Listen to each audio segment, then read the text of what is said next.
Hey there, welcome back to Play on Pantry. I'm Alicia if you're new here, and we are smack dab literally right in the middle of a 2-month pantry challenge. This is part of the collaboration with Three Rivers Homestead. That's Jessica over there. She does this every year. I used to do my own non-YouTube pantry challenge pretty much my whole adult life in February, and last year I decided to try the February one with her, and it was actually more fun than I thought it would be. With this pantry challenge, everyone gets to make their own rules going in. I prefer to still use fresh produce and dairy, and so I made a mistake. I can link my whole playlist of pantry challenges so you can go back if you want to see it, but I made a mistake saying I wanted to keep my same budget as last year, but I accidentally gave an amount that was in half of that. So I decided to keep that for January and then go to last year's for February. So all of January, I allotted myself $25 a week for fresh produce, dairy, and any random things I needed. And then this coming week ahead, I will start on $50 a week going through the month of February. So week 4, here's what we made from the pantry this week. January 22nd was a Wednesday, and breakfast, we did Chunky Monkeys, which is a normal school breakfast here. It's like a sliced banana with a peanut butter topping, and you dip it in granola or mini chocolate chips. And that was something we had that morning. Lunch, I don't review a whole lot of lunches here because it's all random stuff. I had leftover soup that we had from the previous week. The kids had their regular lunches. Dinner Wednesday night. Dinners at our house on Wednesdays are out because the girls are at youth group and youth group feeds them. And so my husband and I used that opportunity to go out on a date for dinner. And so that was Wednesday. Thursday, January 23rd, breakfast. So I was sick on Wednesday and Thursday, and I did not feel well. So I broke out a box of the Trader Joe's Honey Nut cereal, which we never do. We don't really do cereal on school mornings, so cereal because I was sick, and that excites my kids. Dinner that night, the only thing I got done that day was made dinner because it's kind of an all-day thing. My kids and I have been wanting beef stew. My husband was not going to be home with us that night, and he doesn't really love it. I mean, he doesn't hate it, but any soup is really not his thing. So I made beef stew in bread bowls, and my beef stew recipe, I got it from my mother-in-law. It's delicious. It does take like 3 hours though, so that's about the only thing I did that day was make bread bowls and make beef stew. I did manage to grab a picture of the bread bowls, but I forgot to get a picture of it with the stew. However, it is in my cookbook. Is it on my blog? That is a question. Let's check. Yes. Okay. So I do have a printable of that recipe on my blog if you want a good beef stew recipe. That is, that was using some stew meat I had in the freezer. That's been in there like forever, and some frozen stew vegetables is what I use in that every time. So it is not a 30-minute meal, but it is so worth the extra time. It's a great recipe. Friday night or Friday day, I had some more bananas, so we did Chunky Monkey again for breakfast. I made a chicken gnocchi for dinner. I forgot to get a picture of this. This was my first time having gnocchi, and I've been kind of like iffy about trying it, and I found a package of frozen gnocchi at Trader Joe's one day. It's been sitting in my freezer, so I came across that and was like, we'll do that. I diced up chicken with it from the freezer and just sauteed it and served on the side of a veggie tray that had carrots and the last of some celery and the last of our cabbage from the garden. I think cabbage is completely underrated as a raw veggie tray item. And then I also put some tangerines on there that I peeled and put in segments that I had gotten the week before at Aldi. I know it's not a veggie, but vitamin C right now, right?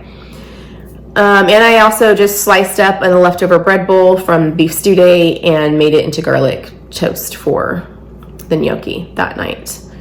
Gnocchi was good. It was not the texture I expected. I thought it would be more dense, but it was really pillowy, kind of like a dumpling.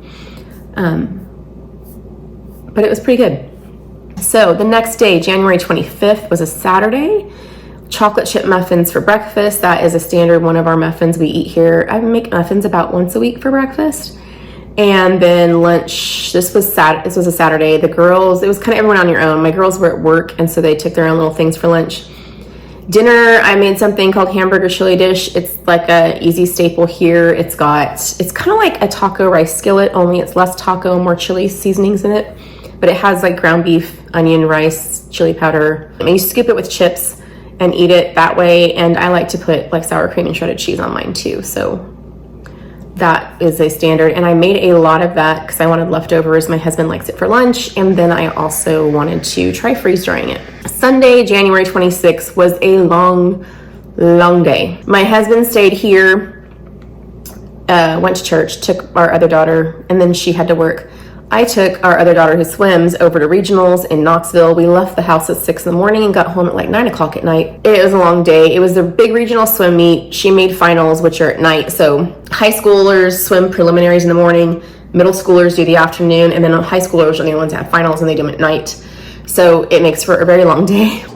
It was fun. So we ended up, I don't know what my husband and daughter did. They probably went out after church with the grandparents, and I and my other daughter, when her swim was over, we went to Subway. And then that night on the way home, we stopped at Buc-ee's after the finals were over. And if you know anything about swim, she was starving by then. And we ran errands during that. We had to wait around for like 5 hours in Knoxville. So we ran errands in that time. I did go to Costco. I only got one food item. I will talk about that at the end.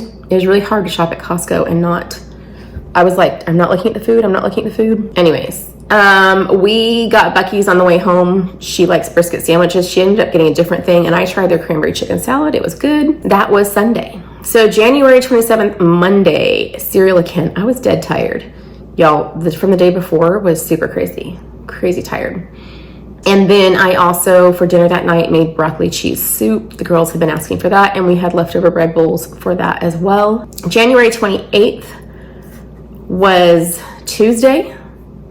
I made oatmeal cookie dough for breakfast. That's a normal breakfast around here, and I usually have that stuff on hand, and I still do.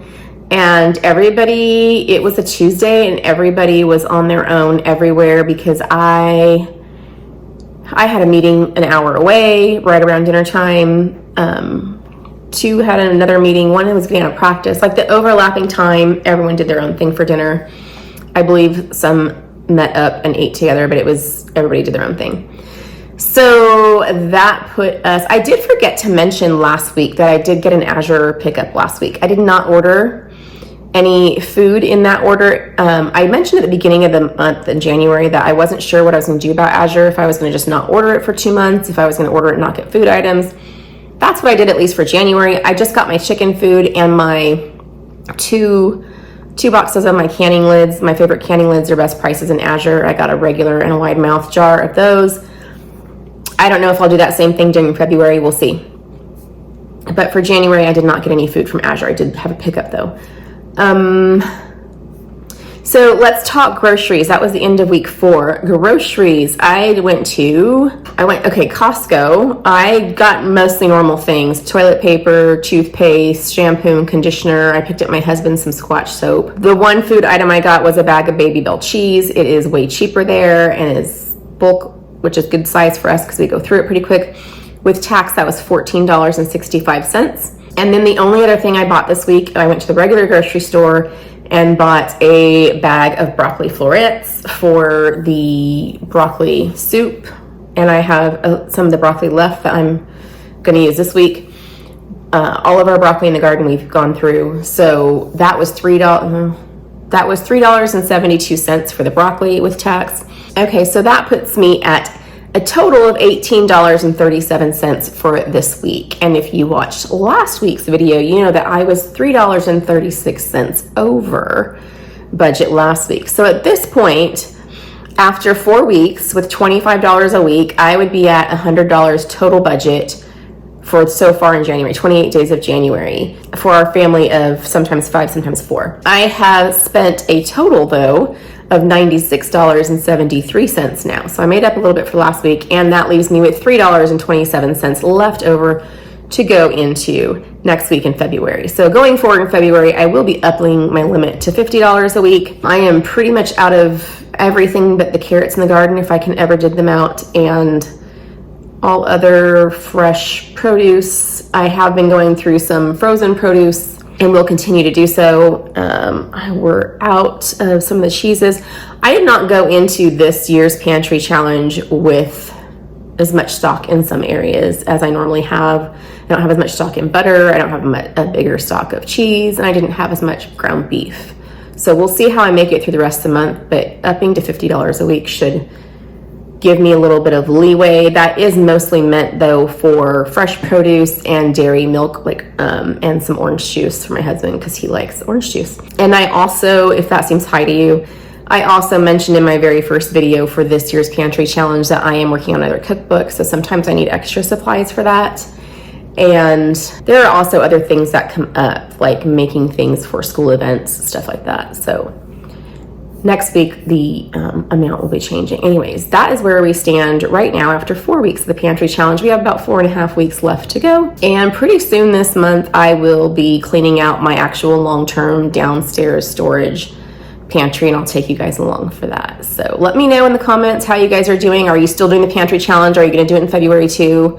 How have things been going? Is it starting to get tough? Is it starting to be good? Right now, we're still sitting pretty well, just a little bit tight on the fresh stuff. Just been really tight on the fresh stuff, but that's okay. We've had some fresh stuff and we have some frozen and we have some canned, so that's how it works.